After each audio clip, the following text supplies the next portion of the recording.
a new bill for Social Security, and $1.5 trillion.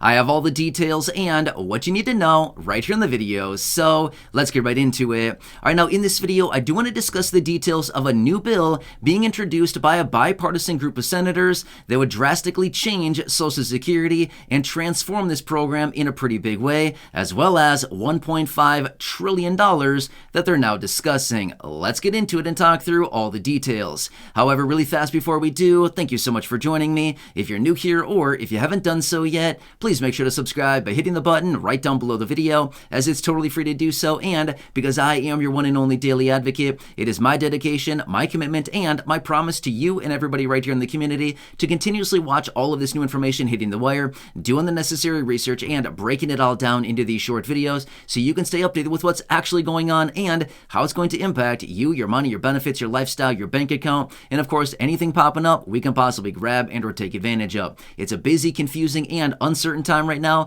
but either way, no matter what, I'll be here for you every single day. That's my promise, and I'm sticking to it. All right, thanks again. Please subscribe down below if you haven't done so, and let's get into the details of this new bill from a bipartisan group of senators, what they're now saying, and what is this $1.5 trillion? Interesting concept. We haven't heard about anything like this yet, but I'll get to that here in just a second. All right, so first off, let's quickly talk through some of the major details as far as changes that they want to implement to Social Security that we've been hearing about for a very long time, and here they are, just like we've anticipated, they're going forward with it. Now again, I'm not surprised one bit about this because I've talked about this many times and we've heard about this for a while now. And again, I've said it before in other videos. I wouldn't be shocked one bit to see them do it. Well, here they are. All right, so first off, let me quickly talk through this detail, and then I'll talk about the $1.5 trillion. So here's what they're talking about. And again, remember, this is a bipartisan group. This is not just one party. This is a bipartisan group. Again,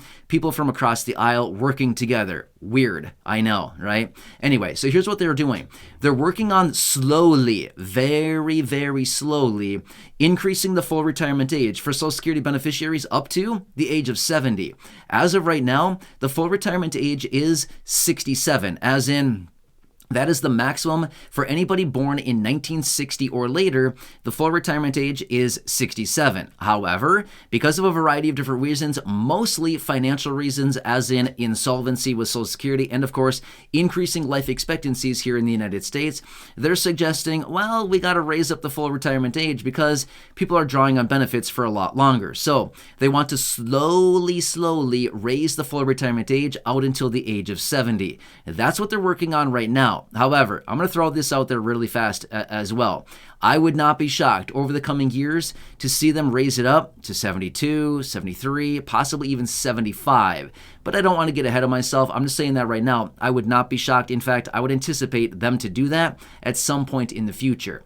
So let me throw this out there really quickly. If you are somebody who is currently receiving benefits or you're very close to receiving benefits, please don't worry about it. This will not impact you or your monthly benefit. This is for younger generations. Generally, those people who are 40 or younger, this is probably who it would impact, okay? So this part, as in raising the full retirement age, probably would not impact you at all as of right now, okay? All right, next, let's quickly talk about the $1.5 trillion. You're going to like this, as this is an interesting concept, and this is what they're now talking about.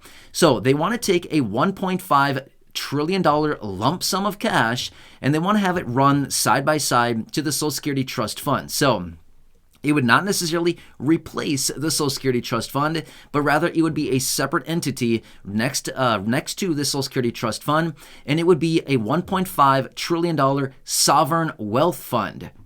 Wait, what? What did you just say? Yeah, I know, right? $1.5 trillion sovereign wealth fund. That's just a really fancy way of saying a $1.5 trillion pot of money that they get to invest in stocks. That's their plan, okay? They want to take $1.5 trillion and invest it in the stock market on the behalf of Social Security beneficiaries. And then obviously the performance of that sovereign wealth fund would then obviously be translated back into future beneficiaries and things like this.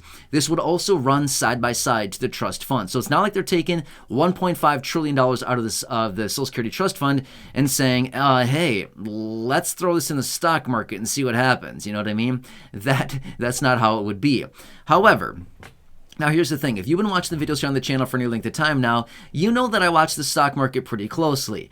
Now, do I think that this is a genius idea? Well, it depends how it's done. If they were to invest this money into heavily dividend-paying stocks, it may not be the worst thing in the world. Here's why. And again, I know there's a lot of varying opinions about this, but just hear me out for just a second here.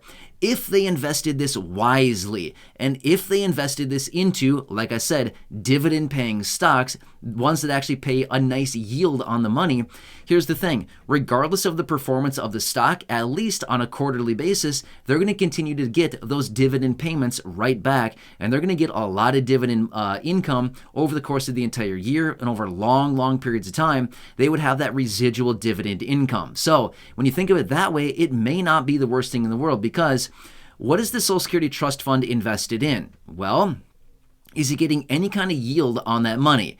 The last time I looked at it, the yield that the Social Security Trust Fund is getting is like 1%, maybe not even 1%. I'm sorry, but 1% is not going to cut it today in an inflationary environment where we're looking at inflation sitting at 6.5% to 7%, and that's what they're telling us. There's no way. That money is depleting very fast. However, if this $1.5 trillion sovereign wealth fund is actually invested in, say, dividend-paying stocks that are yielding, say, I don't know, 3, 4, 5%, 6%, in some instances, that's just from the dividend. Not bad, right? Now we're actually keeping a little bit more parity with actual real inflation right now. So I'm not sure if this is the real solution here or if this is even going to get passed in Congress, but this is what this bipartisan group of senators is working on, and this is what they think is the solution to come forward with Social Security. So again, at least they're doing something here. And again, this is just another proposal we can add to the huge stack already of all of these different bills, packages, and proposals that have hit the wire here in just the last 3 months, 4 months. I mean, it's a lot of different things that have come out here. So an interesting one. And again, they're going to bring this forward here. We'll have to see, does this thing get any traction? Do they say, no, not a chance? I don't know. Kind of interesting, but another concept. And again, I've said this before, and I've been a huge advocate of this. They've got to think outside the box. Their default is always, well, let's just raise taxes. I'm sorry, raising taxes is just not the solution. At some point, they're tapped out. They can only raise taxes so much, right? So again, they've got to think outside the box rather than always defaulting to, well, let's just tax the people more. Well, okay, go ahead, do that. But again, it's not a strategy that works long term. Eventually, it's tapped out and they got to figure out a better solution. So it's nice that they're thinking outside the box. Whether this is actually the solution or not, we don't know that yet, but at least they're thinking about other concepts and things that may actually have longevity for Social Security versus just, hey, let's just raise taxes, everybody, and this will fix the problem for like 3 months. Okay, you know what I mean? So anyway, I want to bring this to your attention yet again, another one that I wanted to bring out here for you so you can clearly see what's going on here. Either way, I'll continue to watch all this closely. As I get more information, of course, I'll break it down in these short videos. So please subscribe down below. I am here for you in any way that I can be. I'm watching all this stuff literally all day, every single day. I'm doing the research. I'm making these videos. I'm here advocating on your behalf and doing whatever I can. I'm like one of those bears in the circus, riding a bike, juggling balls, with a hat on or whatever they do. I don't really know. But my point is, I'm trying to do whatever I can to help all of you here in the community as much as I possibly can, okay? So again, thanks so much for joining me. Truly do appreciate your support. Please subscribe down below if you haven't done so yet. Share the video with your friends, family, social media, and go back and check out any of the other thousands upon thousands of videos here on the channel. Until next time, enjoy your day, take care, and I'll catch you.